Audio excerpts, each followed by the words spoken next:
This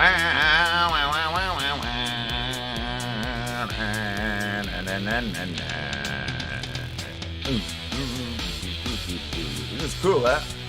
Man, na na na na. Ah! Ha ha ha ha! Caught you there. Right. Hello. Guess who I am? I am Sydney Winston. Yay. So, I'm an atheist activist out of Vancouver, Canada. Let's get serious here. Have you guys ever heard of the name Otangelo? Well, Otangelo, this is a message that Otangelo sent to me, and it says, Sydney Winston, you are just afraid that if God exists, he looks daily upon your shoulder of what you are doing. Well, guess what I have to say about that? I think, Otangelo, that you are projecting. If you're telling me that God is looking over my shoulder, or upon my shoulder, that means that you are projecting that upon me. God is watching you. You are guilty. Something's happening in your head, Otangelo. But wait, there's more. For our dear friend Otangelo.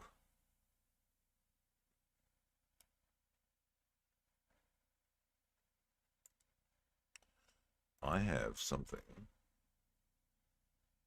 that I want to introduce. First, before we get into Otangelo, I want to get into something that Darth Dawkins mentioned in Tom Rabbit's stream. In fact, Otangelo and Darth Dawkins were all kissy-kissy. But at the end, listen to this. Did you really? Yeah. Oh, wait a minute. You've been hanging around me too much. I'm a bad influence. I mean, yeah, you see, even, listen, did you see that, folks?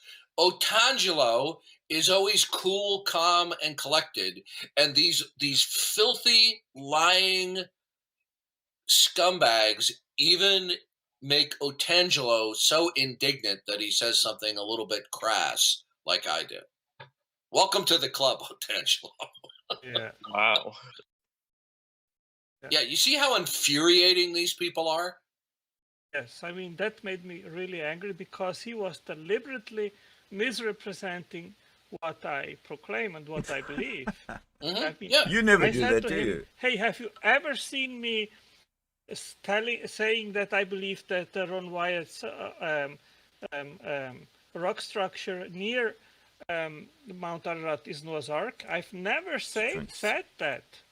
He kept insisting in it and said, hey, Look, you are deliberately lying about me. This guy is either just a pathological liar or he's fundamentally incompetent. He stated that William Lane Craig was the world's most preeminent exponent. That's my word, but he said proponent of biblical presuppositionalism. He's an ignoramus because William Lane Craig is a critic of biblical presuppositionalism. Yeah. I mean, this is the kind of incompetence that we're dealing with. Listen to Darth Dawkins talking about incompetence. He constantly called me out that I am a liar and things like that, And I mean, I don't care. But at the moment, one thing that you are not, one thing you're not, is you're not a liar. I mean, I don't care. But as soon as he started deliberately misrepresenting what I believe, that really infuriated me because then he is willingly lying about me and misrepresenting. Yeah. Let me tell you about misrepresenting. Every single fucking Christian that I've ever had the mispleasure to come up against and have a conversation with, every single time, every single one of them misrepresents what I say. And I'll tell you exactly how they misrepresent it. My position is that energy and matter is eternal. There's no beginning, there's no end. It's eternal. It's always been. Right? So I present that argument to the theist, Otangelo, let's say use Otangelo because he's a theist. I'll present that argument to Otangelo. Okay? Energy and matter is eternal, right? So what Otangelo will do is he'll say, these atheists, they think that time and space and matter appeared out of nothing. See, this is how they misrepresent us atheists all the time. None of us say that matter was created. None of us. No atheist says matter was created. Matter exists eternally. And every single bloody Christian turns it around, misrepresents it when they try and express the opponent's position. They are fucking liars. Every one of you Christians are fucking liars. So let's carry on. Presenting what I actually believe. Yeah, this isn't an isolated issue. This is a character issue with him. Yeah. Yeah. Well, for me, that means... Yeah, do you remember when I asked you not to dialogue with him or Sidney Winston because these pieces of internet garbage that he slandered and defamed me about my personal life, making accusations, both of them, that are completely false about my personal life. Completely false. So now you know just a little bit of how I feel when he misrepresented your position. Just imagine how you would feel like if you were in my shoes, if he was personally slandering you about your personal life. Yeah. Right. By the way, did you get that, Tom Rabbit? Yes, he did. So that was unfortunately I didn't go back far enough, but they were talking about Jail Warren, and then he brought me into the conversation, comparing me, putting me on the same plane as Jail Warren. Are you kidding me? Jail Warren's a smart orator. He's a gifted writer. He's a lucid thinker. He's like educated. And then what Darth Dawkins does, because he's such an uneducated ignoramus, he compares Jail Warren to Sidney Winston. Okay, I just wanted you to know that. So that's the first little video. We've got a couple more coming up. So let's have a look at the next one here. Oops, that you weren't supposed to see. You were not supposed to see that. Okay, so pretend you didn't see that. And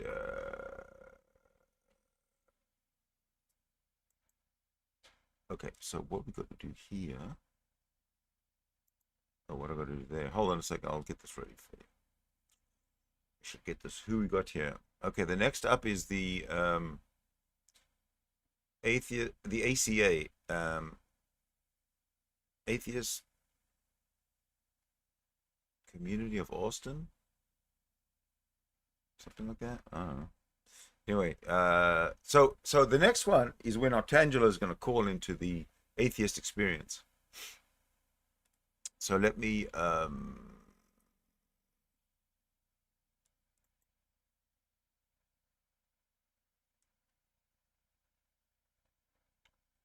boy, oh boy, oh boy, oh, some serious you know what I did? I tried to streamline everything and I set it up earlier so that there wouldn't be so much clutter in my columns. Didn't work. Now I've got to undo everything as I go along. Okay, so that is out. And oh, shit. Just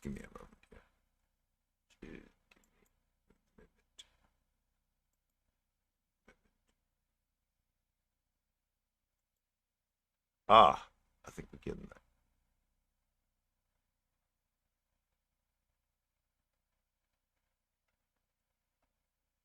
We are getting. Oh, there we go. Okay, okay. The screens. Fuck. Please excuse my my sluggishness today. It's been a sluggish kind of a day. It's Monday. I woke up. I didn't even realize it was Monday. I thought it was fucking Sunday. So you know how it goes. Where is that?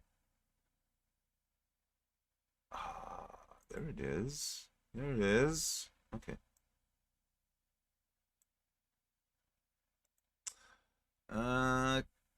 Okay, I think we have.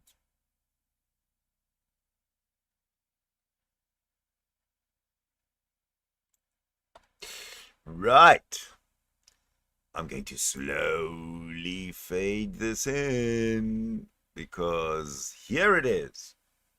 Otangelo getting owned by Matt Delahanty. You're going to enjoy this. I'm also going to enjoy this, but I'm going to get out of here. I don't need to be on the screen. Okay, ready? Let's go. Rumba. Tim, I'm following your show, and I have seen several episodes of yours. I am an evangelical Christian for 34 years, and I basically endorse the exact opposite view that you have. In my view, the existence of God is impossible. The non-existence of God is impossible. But before I justify that, I would like to ask you following. Let's suppose that you... I want to make sure I understand. You believe the God because of the impossibility of the contrary. I believe that it is not possible God not to exist. Okay, we're going to have to define some things, but you said before you demonstrated that, you wanted to do what? I would like to exemplify why I believe this, okay? Well, isn't that this... If you're getting ready to... wow, this is... You say that you believe in God because it's impossible for God to not exist. But before you explain this, you want to tell us why you believe it.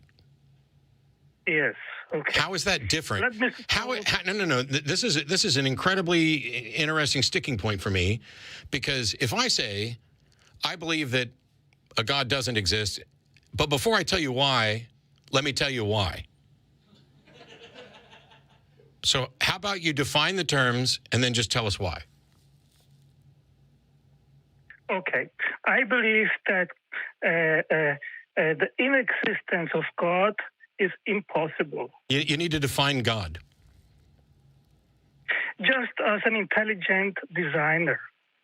Intelligent designer of what, and how intelligent? Creator of the universe, life, biodiversity, everything. Everything physical. So God is an intelligence that is sufficiently intelligent to create everything. Yes. Okay. And you think it is impossible that that's not true? Exactly. Yes. What would possibly show that you were wrong? If we were to show, for example, a natural process that accounted for the diversity of life, wouldn't that then show you were wrong? If you can show, I would like not to come to the cosmological argument about the nothing and so on. I would like to exemplify to you why I believe what I believe, but not with the cosmological argument. I didn't mention the cosmological argument. I was talking about life. Cosmological argument about the origin of the cosmos. Now let's go to life. Well, I don't necessarily need to go to life either. You have proposed a God that is capable of everything, creating anything that actually exists. And you say it's impossible for that to not be true. And all I'm saying is, how do you come to the conclusion that it is impossible for it to... Because nothing has no power to do something. Okay, Something stop. cannot come Stop. from nothing. First of all, your assertion that something cannot come from nothing is something you cannot demonstrate. I don't have to demonstrate. Yes, you do. You don't just get to assert it and keep going. You know, yes, sir. You don't get to say something can't come from... You know why? Stop, Otan. Stop. Why. Stop. I'm explaining why you cannot merely assert that. Of course you can say it. I can say the moon is made of green cheese. You don't get to assert that something cannot come from nothing and expect someone to accept that until you demonstrate it. And you have no nothing with which to demonstrate this. No, you are wrong, Matt. Okay, where's your nothing? Where's your nothing? Listen, where's your nothing? What is absolute... You answer the questions I ask, or we're moving on. We're almost out of time. Where's the nothing that you were able to experiment with to show that something can't come from it? Absolutely nothing is by definition the absence of anything. I agree. I agree that is the definition of nothing. But you know what the definition of nothing... Stop and let me finish. If the definition of nothing is that it doesn't have anything, then that's fine. But until the definition of nothing is something cannot come from it, you have work to do to prove that assertion. No. Yes. Bye. If the definition of peanut butter is a creamy substance with chunks made of peanuts, and it has to be chunky, or you're a heretic. You're just correct. You're wrong about peanut butter. Absolutely. But if that's the definition of peanut... Yes. So that was Otangelo's epic conversation with Matt Delahanty. He's so fucking stupid. He is so stupid. I can't stand it. No, I love it. But have you ever heard of a gentleman by the name of Jimmy Snow?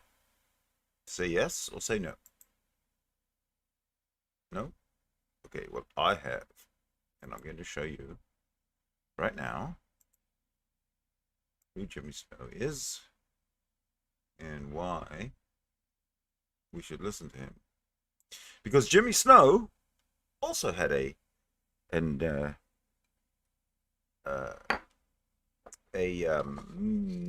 conversation with Otangelo.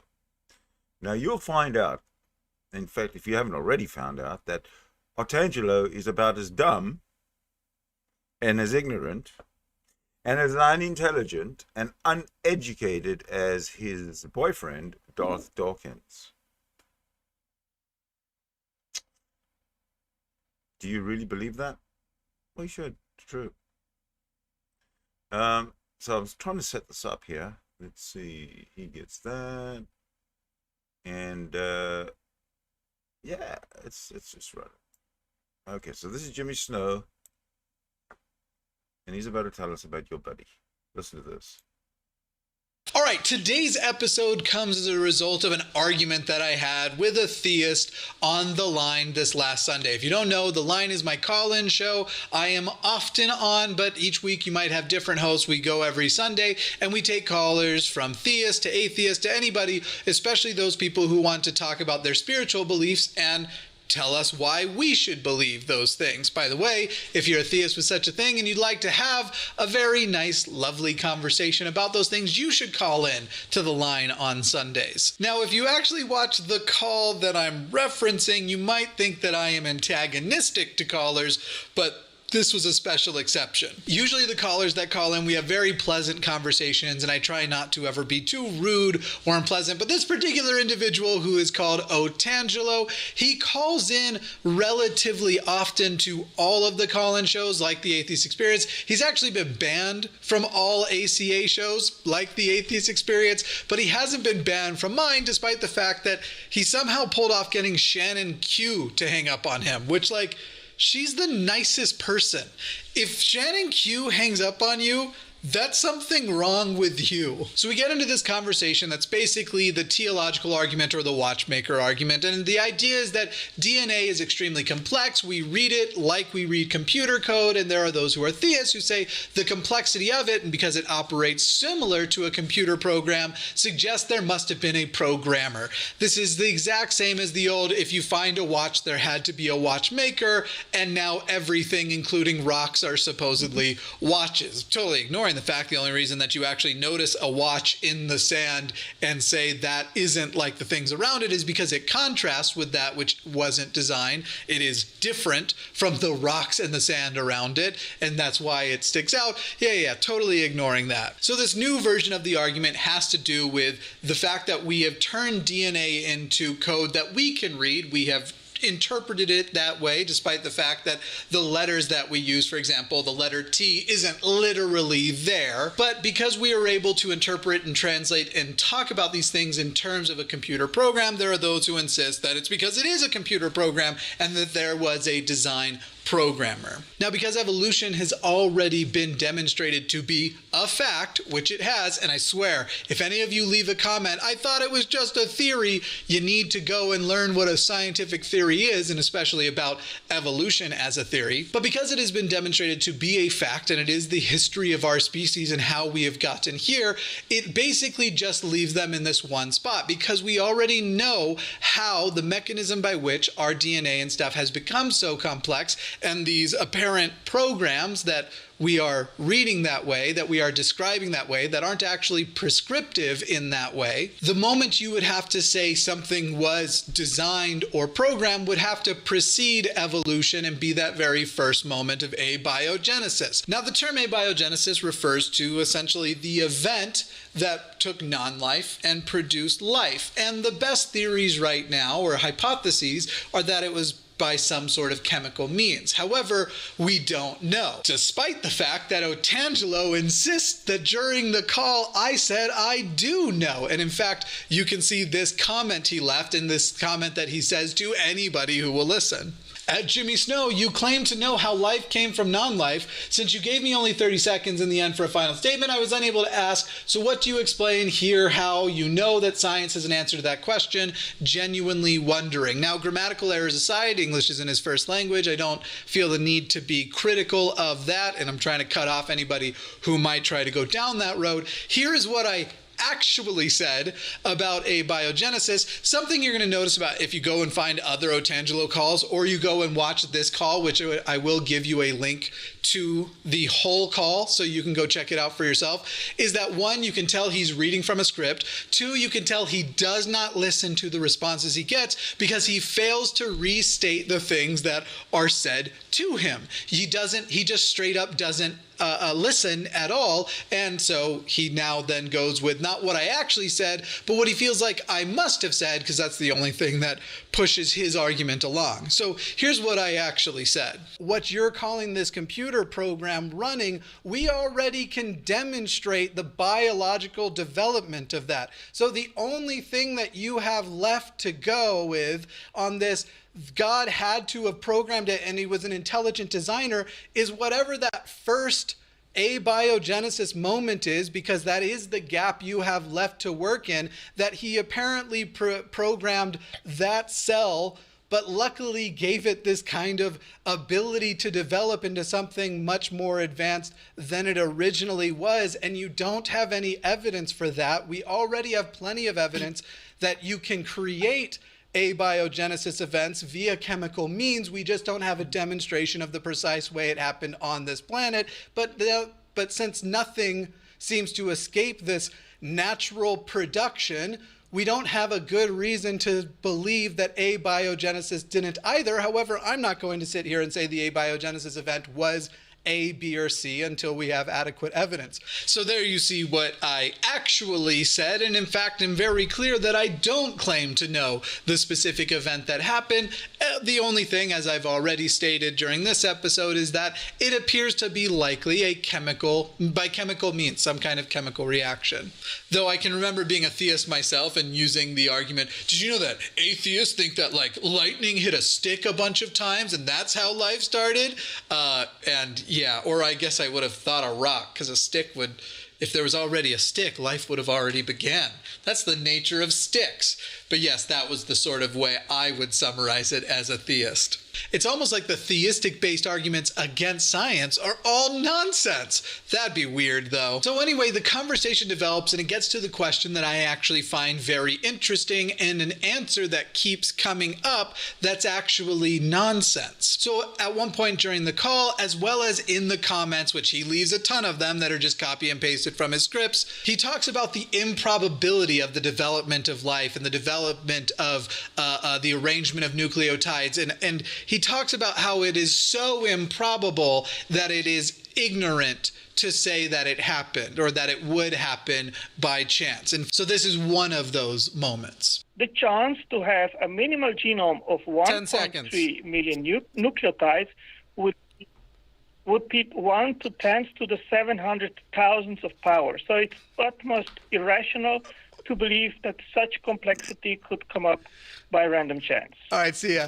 So the interesting thing we see there is the fact that Otangelo had been trying to hold my feet to the fire for claiming I knew something about the abiogenesis event, which I had never claimed, despite the fact that there he is claiming that the abiogenesis event resulted in that monumentally improbable arrangement of nucleotides, and that is what the first cell would have resembled, even though we don't know that to be a fact. This is a person claiming knowledge about what the abiogenesis event was when no such knowledge has currently been obtained by science or by anybody. At least anybody I know of. I guess for all I know, somebody in a basement somewhere has figured it out, but we currently don't know. So we have to talk about this argument in two ways. One, will grant him those monumental odds and say that that was the abiogenesis event, but then two, we'll talk about what the actual odds of an abiogenesis event on the Earth would be. So in granting him that argument about the odds that that is what it is, it's still not an impressive argument, because anything that happens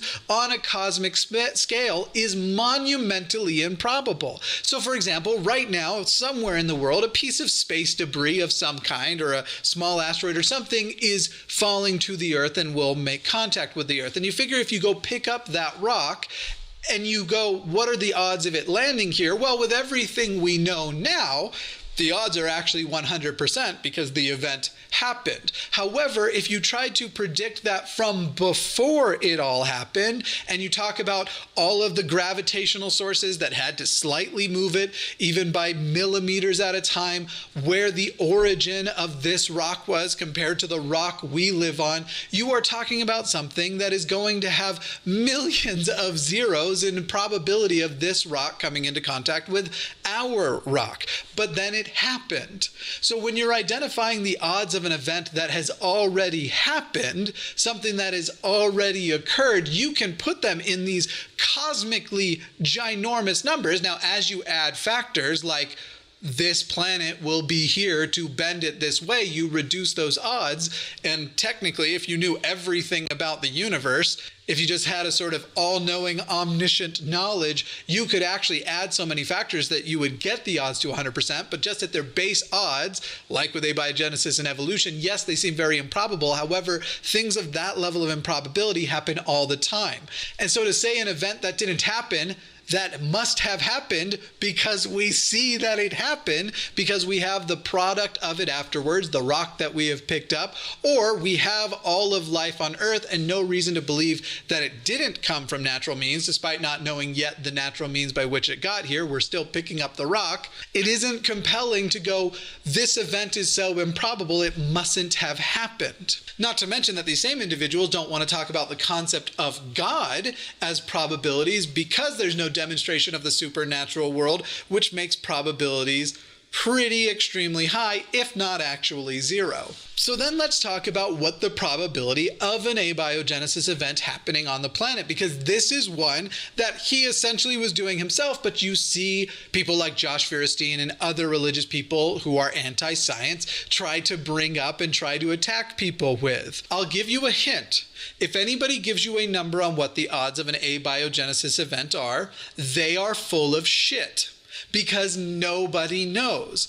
Without knowing for sure what event either did happen or perhaps other ways it could happen, because for all we know, life has multiple ways of starting. But until we know at least one of them, we can't even begin to calculate the odds. We don't even know whether or not we have life in this solar system other than on Earth that started in other places. In fact, our closest neighbor that we actually have a presence on, we haven't ruled it out for Mars yet.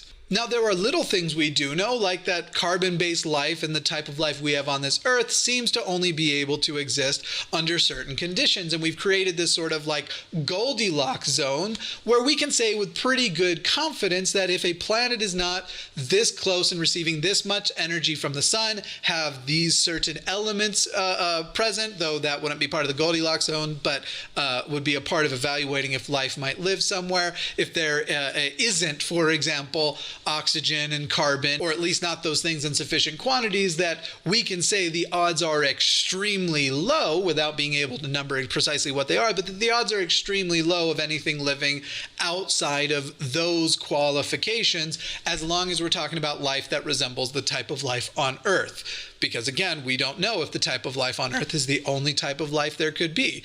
There's the potential for silicon-based life, for example, that would have a different set of parameters required to live. They would actually likely be able to survive in more extreme conditions. Basically, what I'm telling you is if anyone comes at you with the odds of life starting on Earth are less than 1 in a 1 with a billion zeros after it, or whatever number they want to use, just know they are full of crap, because we don't know what the odds are.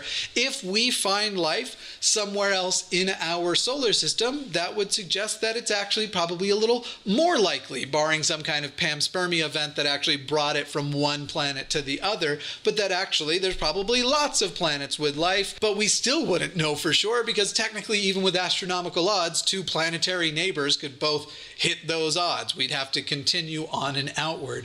But we don't even know that there isn't more life in our solar system, let alone the rest of the universe. It seems unlikely there is complex life, or life that is big enough we'd be able to see with a telescope. However, microscopic life or small organisms, we still don't know. In fact, I know it's Neil deGrasse Tyson who talks about when they land on Titan and they get the thing in the water, he hopes something swims up to it and tries to lick it. This is how little we know about our own solar system. Regarding the rest of the argument, you're welcome to go watch if you like, but again, this is just a new version of the watchmaker argument, and it is this concept that because complex functions happen, something must have given the organism that complex function, despite the fact that evolution has no problem accounting for that complexity in the advanced complexity that we see now compared to the past, and how if you look at the fossil record, life becomes simpler the further you go back. So here you go, you got a sort of sciencey episode from me. I don't do them super often, but if you'd like to see more of them, just let me know down below. Also, hopefully you'll be getting a new episode. I did this Paul and Morgan episode that YouTube has flagged incorrectly as far as what it is. I am working through that with YouTube right now. Hopefully I'll be able to get that to you in the very near future. I sure hope so. Check me out on Instagram and Twitter. Instagram, you're going to see lots of pictures of Sammy. Twitter, you're going to see lots of my weird thoughts. Also, consider supporting this channel by becoming a patron. Speaking to my patrons, let's take a look at these wonderful people who keep my channel alive and going. A special thank you to my orbital cosmic pumpkin gods, Mabbity Babbity, Ariel, Caleb, Cat, Cynthia, Lilith, Vidanio, Doc M. Toboggan, and Creepy Vintage Things. With love, I've been Jimmy Snow. Mr. Atheist was not my father.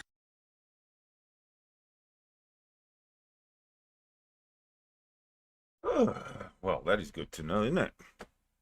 So, Otangelo, as you can see, is a dumbbell. The thing about dumbbells, though, you'll probably notice, is that, you know, they don't come in singles.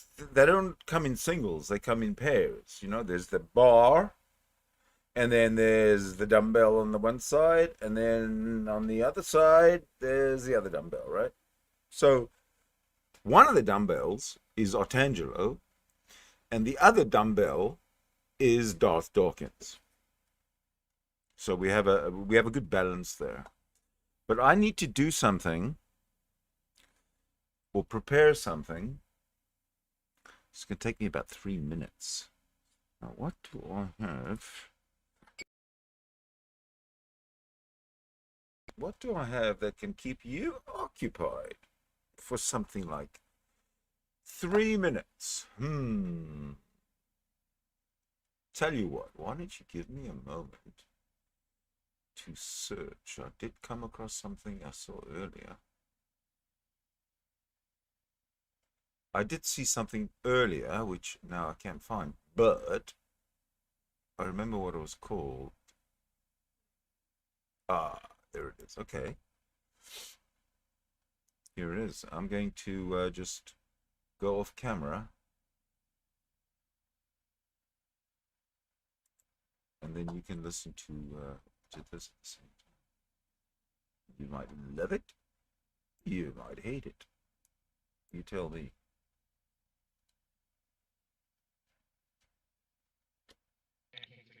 Ah, there it goes. Okay, Google.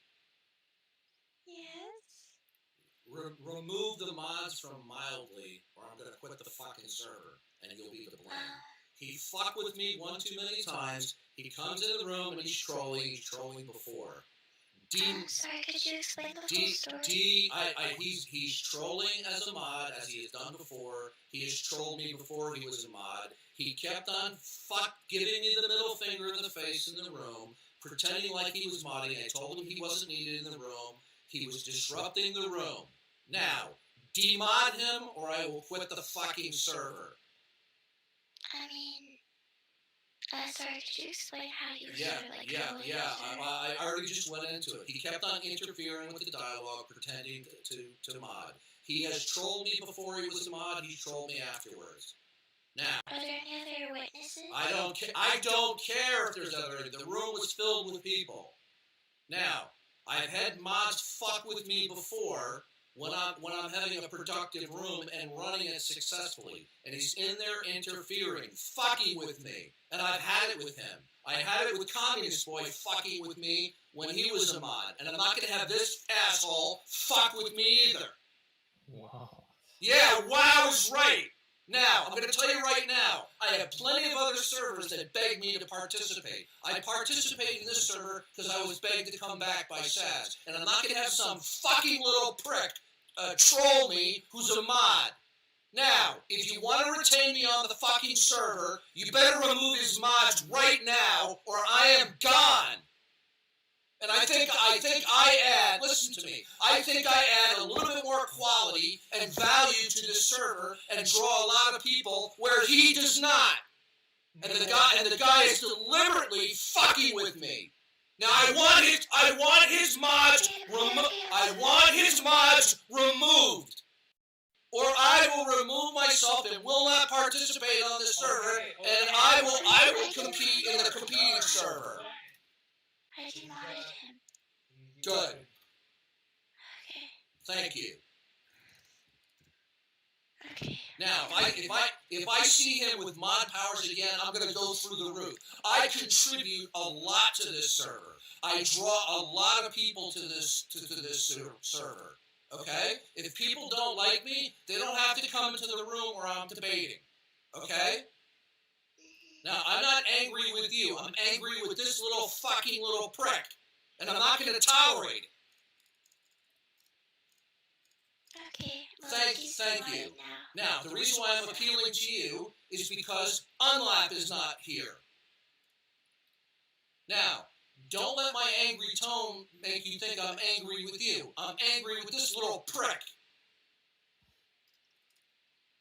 Thank you.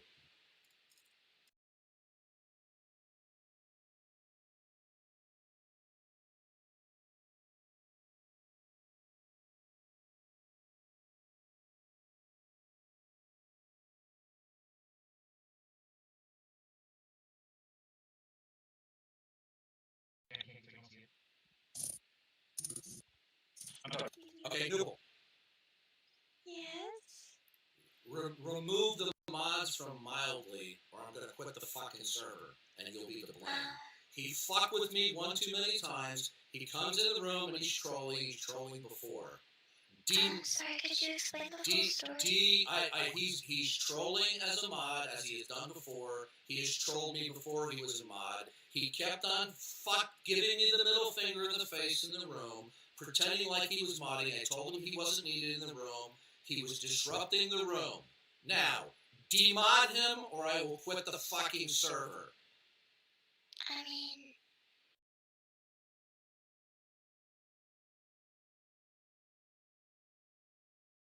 sorry, could you explain how you I already just went into it. He kept on interfering with the dialogue, pretending to mod. He has trolled me before he was a mod. He's trolled me afterwards. Now, are there any other witnesses? I don't care if there's other. The room was filled with people.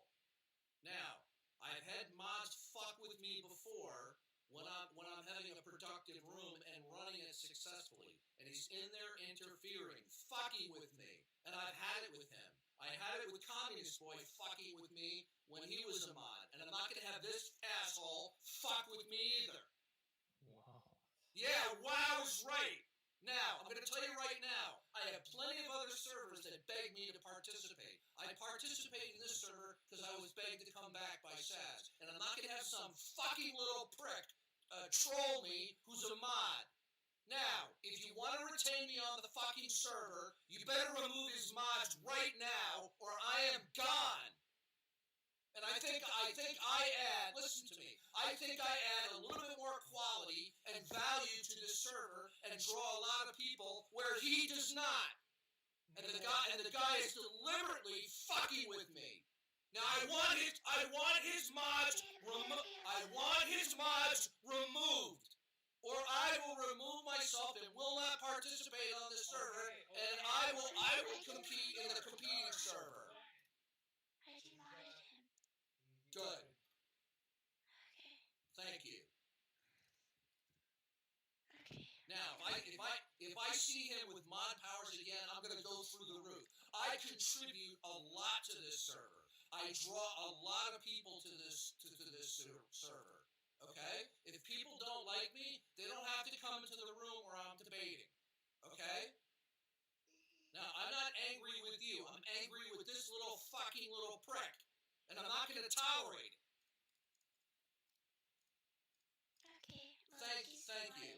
Now, the reason why I'm appealing to you is because Unlap is not here. Now, don't let my angry tone make you think I'm angry with you. I'm angry with this little prick. Thank you. Thank you. That was lovely. Thank you, Darth. You're a real gentleman. All right, so the big surprise is that the room is open. I shall post the link right now. Give me a moment, please. Okay, I actually have incredibly detailed instructions as to how to enter with this code. Plinky plonk. Do you know that Jack? I've noticed that Jack Angstrike, Henry Hansen. I noticed that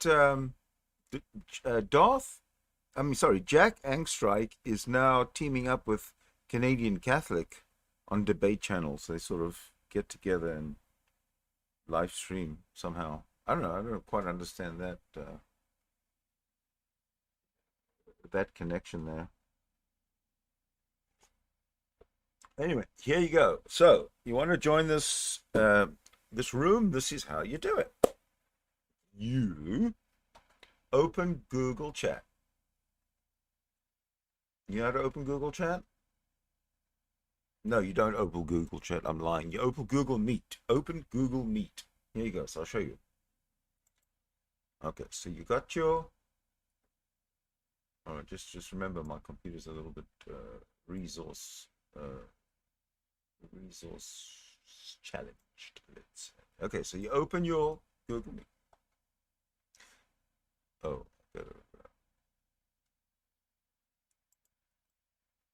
all right, so you got that, right? You got up here where you get your apps.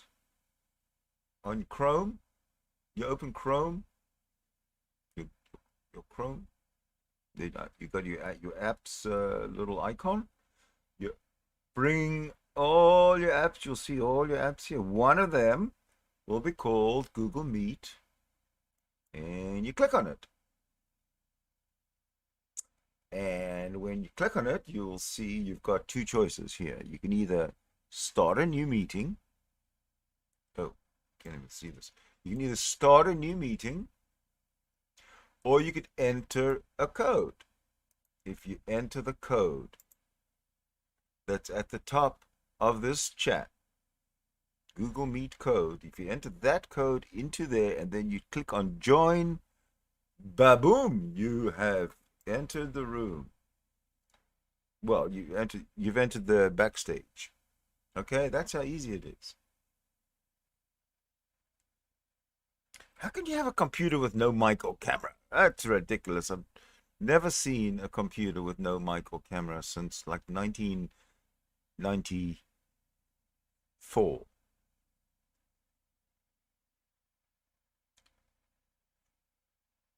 And today the conversation is going to be essentially Otangelo and the Darth Dawkins and any other gossip. And if no gossip is going to come about, then I will go to plan B. But in the meantime, I really would like to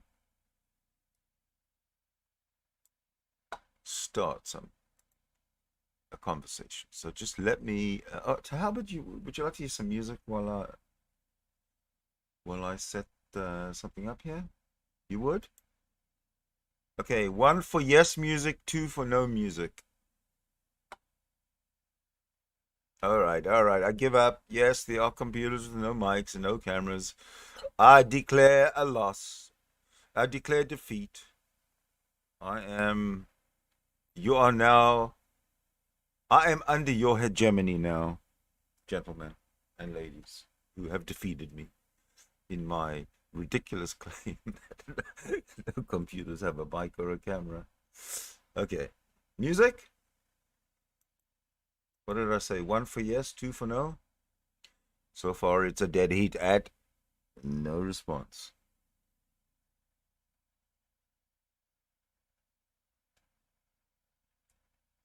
Okay, the first one who responds gets to win. If it's a 1, music comes. If it's a 2, there's no music.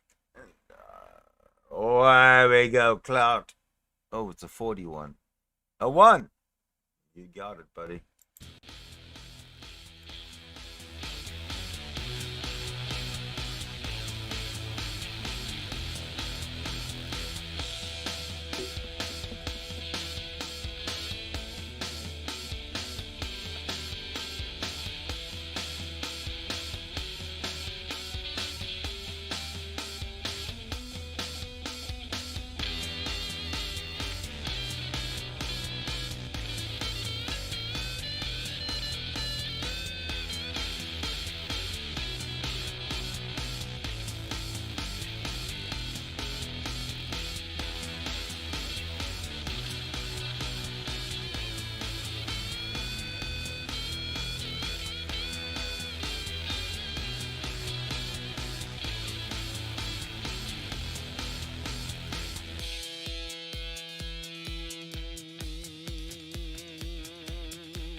Okay, so we have a discussion.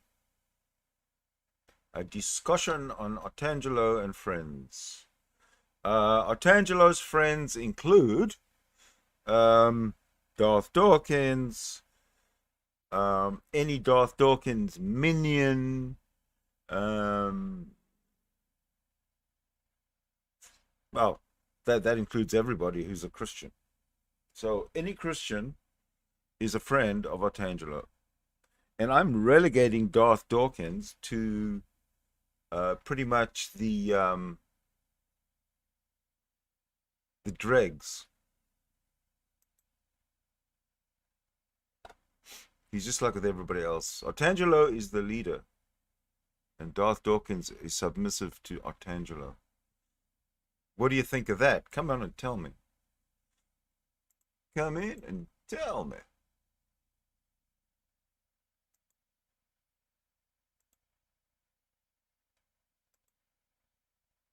Right, here I am. I'm going to try something. Might work, might not work, might work.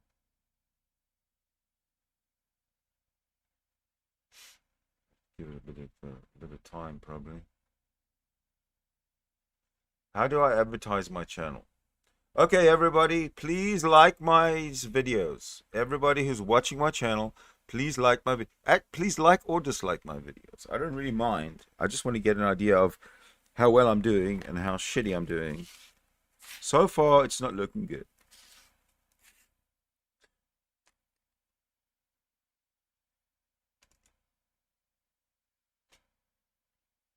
I'm trying to get my camera to work. So, please, give me a second.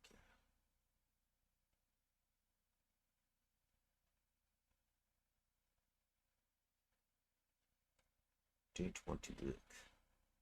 You know why? Because I was using my camera with OBS. Now I'm not using my camera with OBS, and I'm pretty sure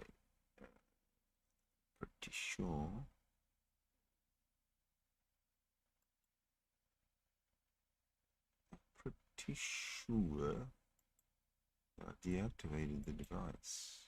No, I didn't. Ha ha ha. That's why. All right.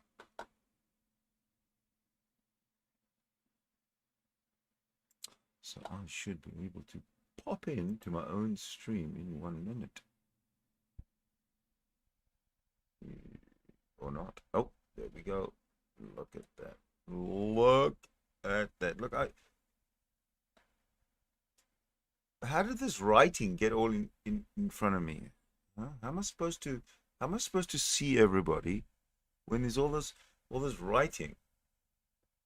Let me see if I can fix it. Through the power of magic and prayer. And that song stuck in my head.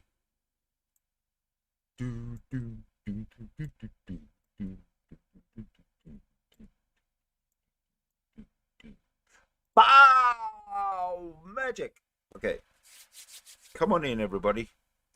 The room is open. Now, the thing is, we have to be prepared for a video event, which might not be that good. I'm not getting any notices now that there's any lag or anything. But I might have to make it audio only if the lagging gets crazy, if something happens, okay? Just so you know.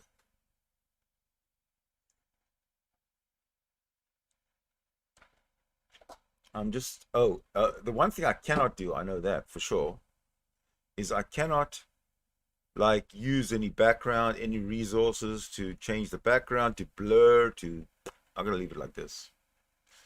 Or I have to switch my camera off.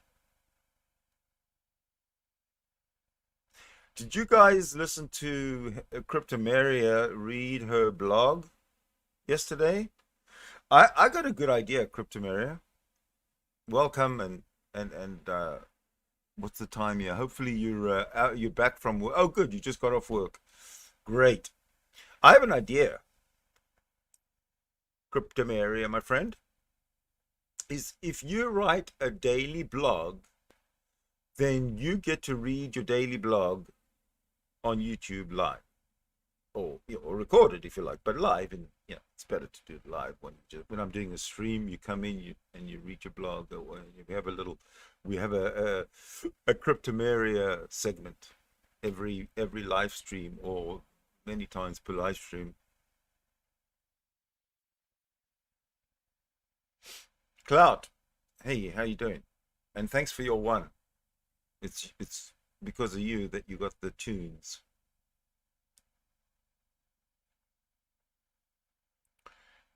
Let me just catch up with the chat.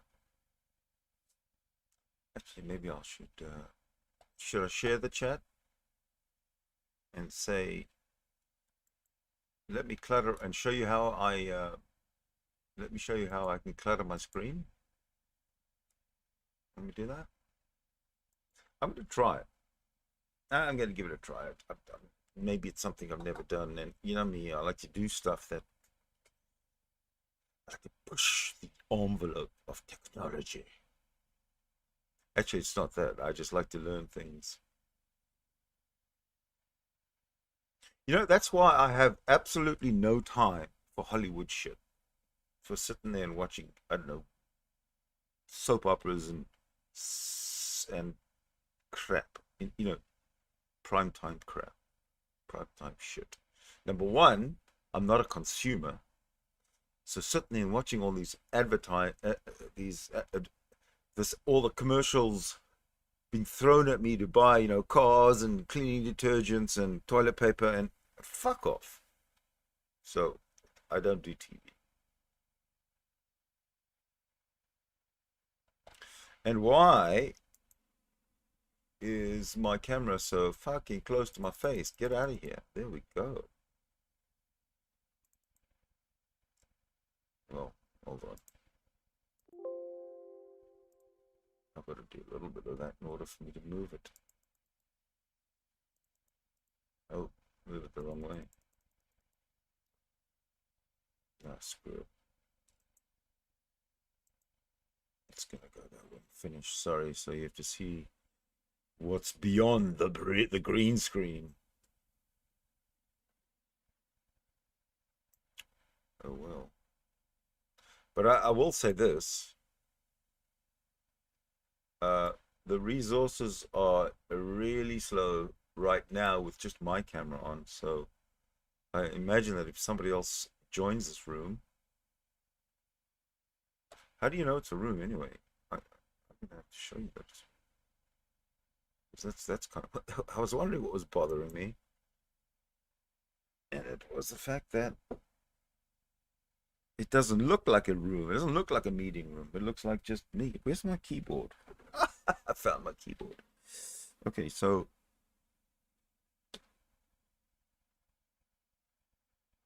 I think that'll make it better.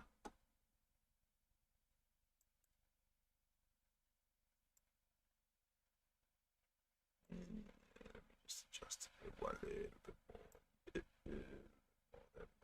So I'll put the discussion up here. And I'll put that over here. Okay, now, does this not look more like a room that is joinable? Okay, let's see if I can build some more attraction.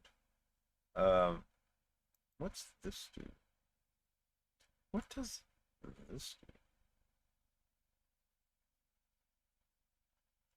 Change layout. Oh, that could be a good thing.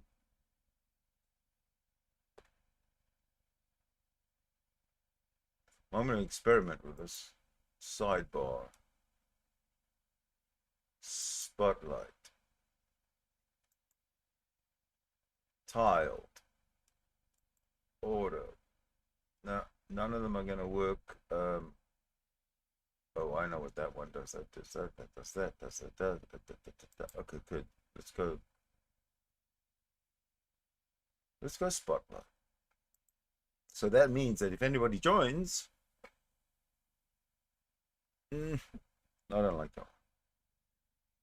I like the ones that don't give me a headache. That one. Let's go tiled. That's always the best. So if somebody else joins, the screen will split and you'll see two of us. Or alternatively, what you might see is this. You'll see that. The screen will split and then you'll see the other person's avatar. So that's what I'm going to do. Okay, that's what I'm going to do until other people join. And I can tell it's lagging a lot because the response to when I click the response to my clicks is, instead of being, a split second, they're 4 seconds, maybe 5 seconds. That's not a good sign. There's bottlenecks. But that still messed me up. Because I was going to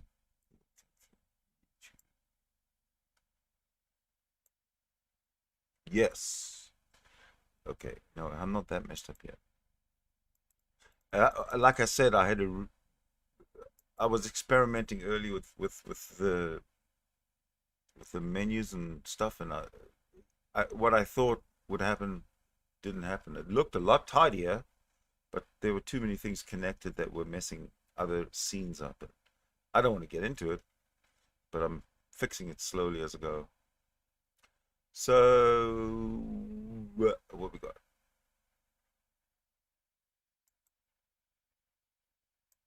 What is this? Ah, yes, this is what we want.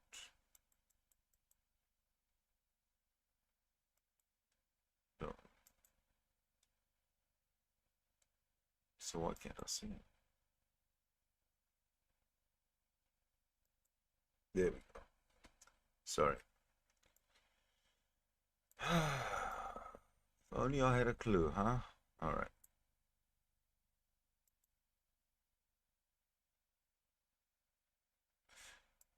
There you go. Let's just have a chat with my chat room while we wait for Otangelo and friends. Maybe somebody will come and defend themselves. Because did you hear what Darth Dawkins called Jay Warren? He's furious. You know what happens? I'll tell you what happens. Is and that's why he's angry at me as well. Because as soon as somebody exposes something about Gary Milne, okay, you gotta understand the way it works. The way I like to think of it. If somebody doesn't use their real name or identify themselves by more than a voice, right? In other words, they're not real. They're a character. So in my mind, Darth Dawkins is the character Darth Dawkins. Okay, Darth Dawkins is the Christian apologist, the angry, raging, furious, narcissistic, self-centered, egotistical,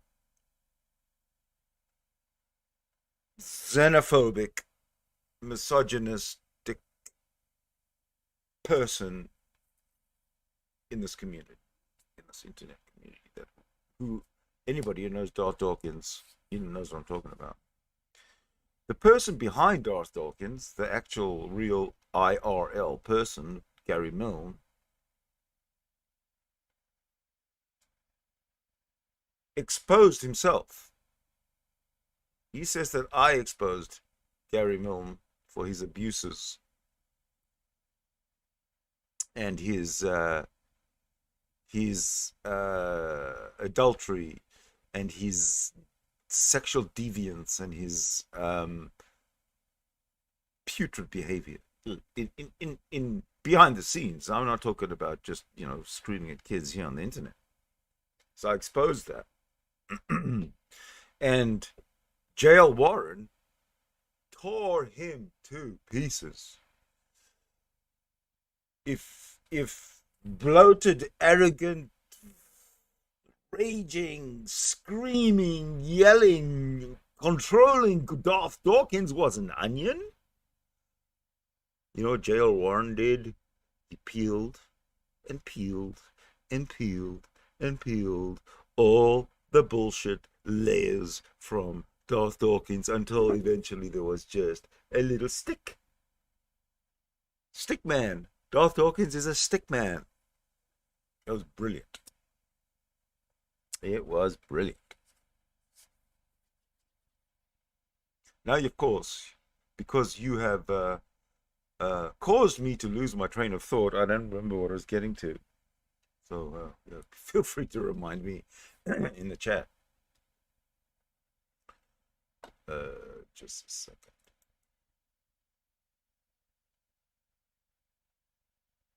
Oh, who do we have? Oh, yes. Oh, who do we have? Let's see. Okay. Cut into the scene. Somebody, I saw YEC. Now, what the hell could YEC mean? Oh, Otangelo! Buddy! Come on in. Oh, no, come on in. We want to have a tete-a-tete.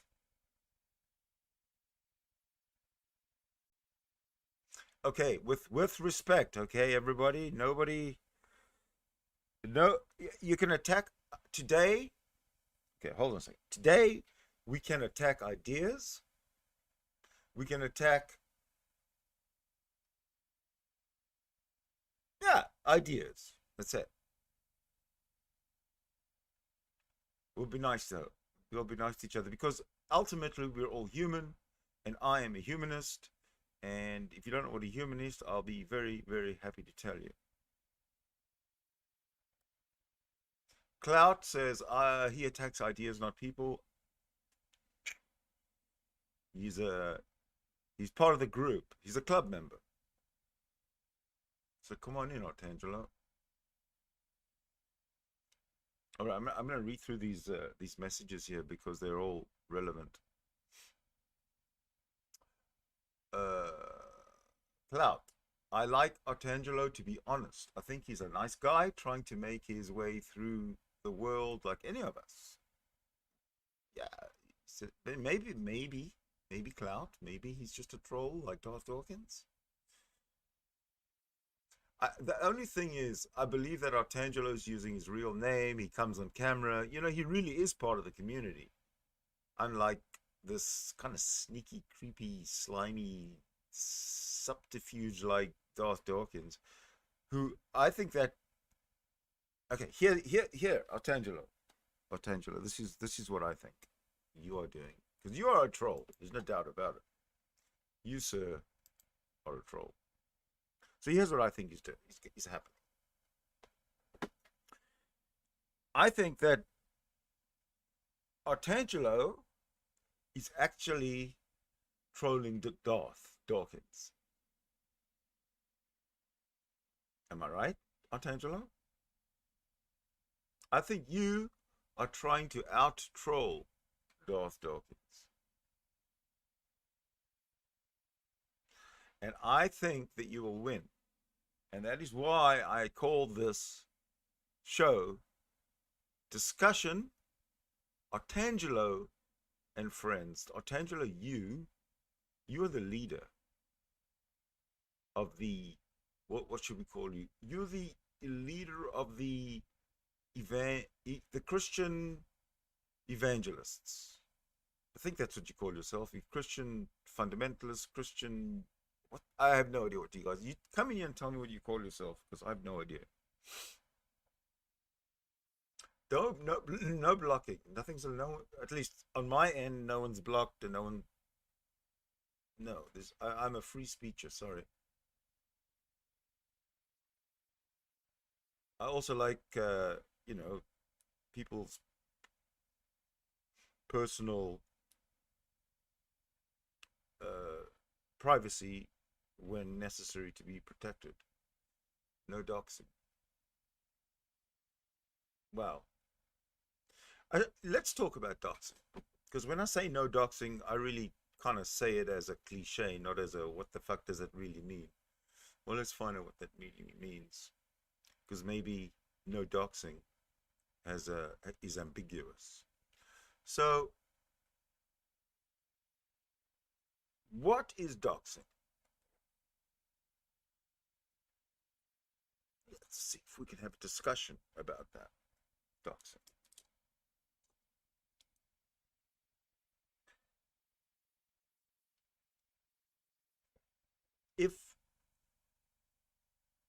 If somebody finds out my real name and comes in here or goes onto a show, goes into a room somewhere, goes into Darth Dawkins' room and spills out my real name, is that doxing? Perhaps. But is it a negative? Is it a positive? Is it neutral? In my case, it's neutral. Who cares? I don't care if anybody knows my name. So you know my name. Everybody. It's not a secret. Put it that way. Here it is. My name. Anyone wants to know what I look like? Here it is. Look. You want me to give you? Oh yeah, profile, and another profile. There you go. See? Now you know what I look like. Darth Dawkins, on the other hand, is just a character. He's playing. He's doing what would we call it? Performance art.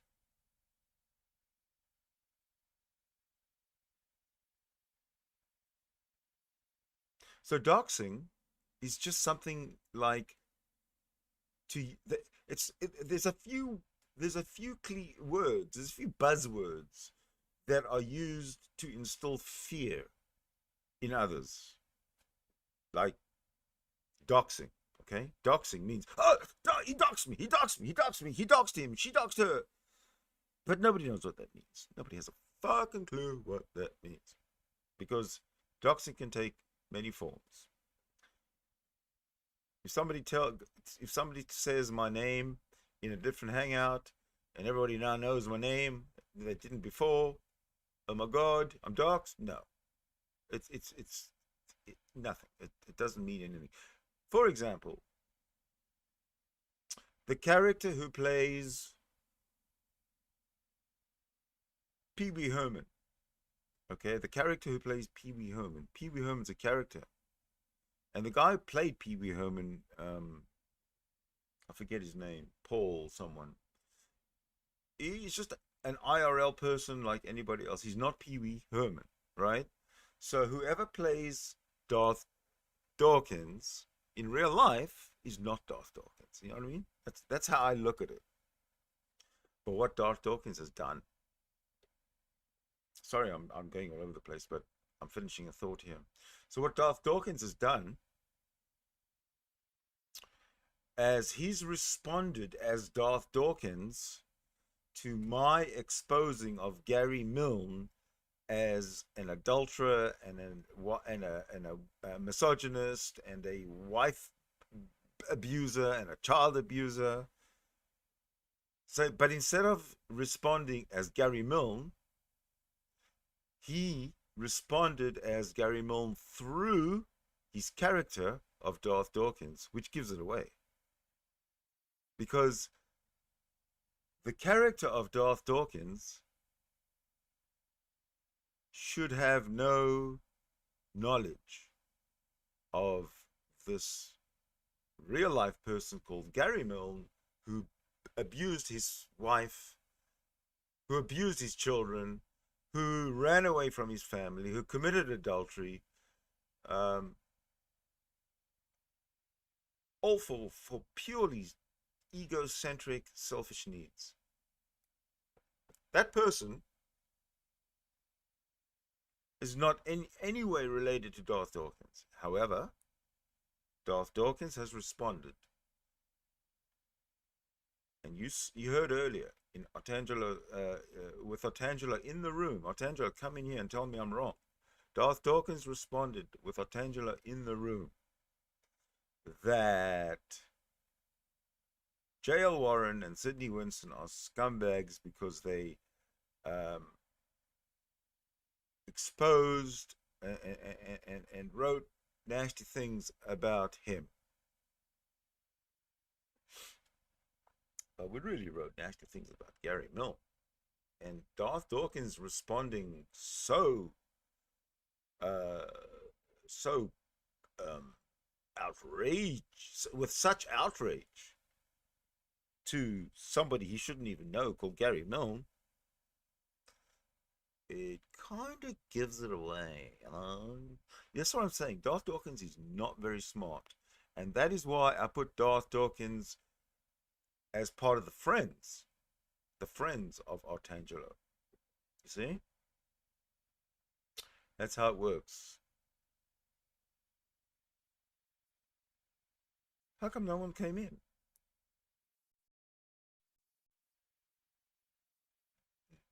Nobody came in. Otangelo. Okay, here's the deal. Either Otangelo comes in and we can just have a chat, or somebody else comes in, others come in and we can talk about Otangelo and friends. Or Darth was exposed by his ex. Yes, exactly. Darth was exposed by his ex-wife. I was one of the people. I was one of those. I don't know if anyone else, but I was one of those who brought that to the attention of the community that surrounds Darth Dawkins. And another thing that bothers me about him. Why all these different names? Why Darth Dawkins and Evolution False and Duncan Atheism and Crushing Atheism, Duncan Schmetheism and LB Williams or LZ Williams, and this, I mean, that's 6 names that are verified that I know of that are of Darth Dawkins. Why? What's with that? What is this man is a I'm actually busy working on a video on I'm not going to talk. No, I'm not going to say anything. I'm working on a video on it, and it is secret news.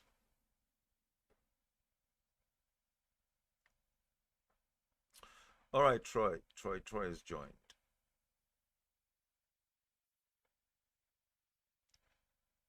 Troy has joined. He's driving, so he can't join the chat. Well, you have to call in sick now in order for you to join the chat. Oh, look, I said it just as Cryptomaria wrote about feeling sick. And then lunch is calling.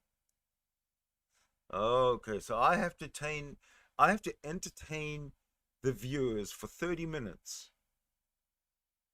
while people have their lunch, and then come in if it's still running.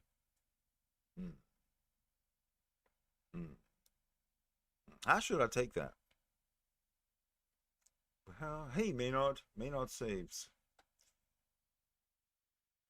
It's kind of up and down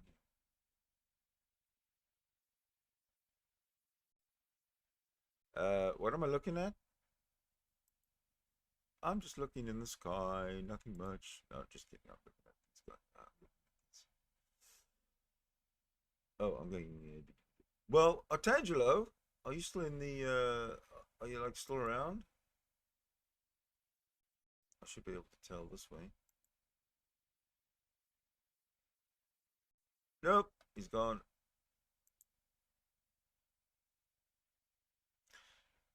So don't think, Otangelo, that this is the end of Otangelo and Friends. If nobody wants to discuss you today, and it's only very early afternoon, then I'll be back this evening, and I will reinstate the discussion of Otangelo and Friends. I might have an introduction video or two just to get in the mood. You know what I mean?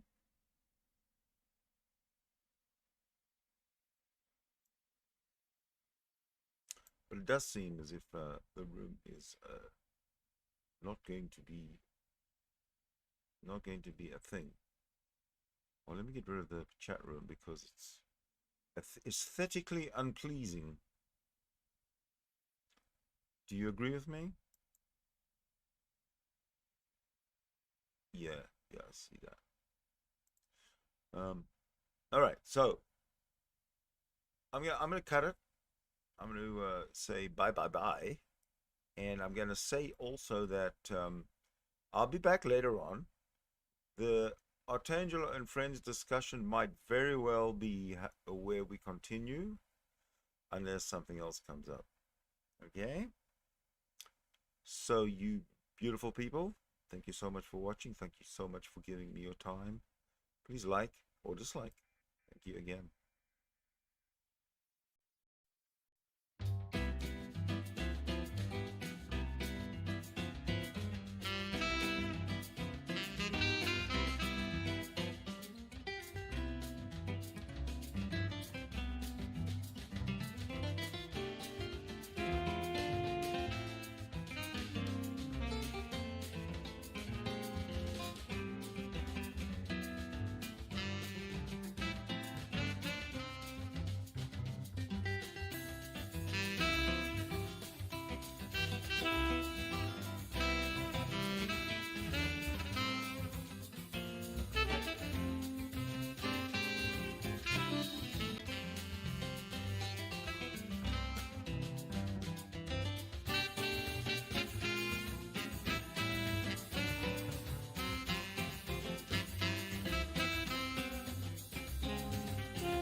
Oh, I'm going.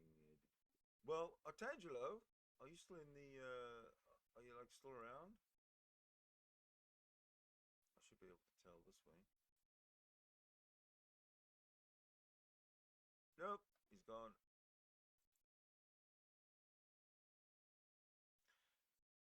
So, don't think, Otangelo, that this is the end of Otangelo and Friends. If nobody wants to discuss you today, and it's only very early afternoon, then I'll be back this evening, and I will reinstate the discussion of Otangelo and Friends. I might have an introduction video or two just to get in the mood. You know what I mean?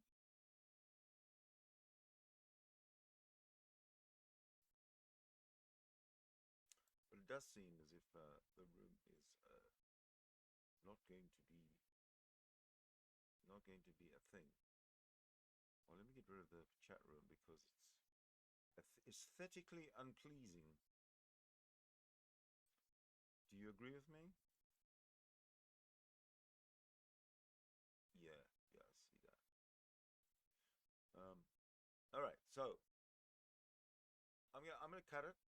I'm gonna say bye, and I'm gonna say also that I'll be back later on. The Otangelo and Friends discussion might very well be where we continue, unless something else comes up. Okay? So you beautiful people, thank you so much for watching. Thank you so much for giving me your time. Please like or dislike. Thank you again.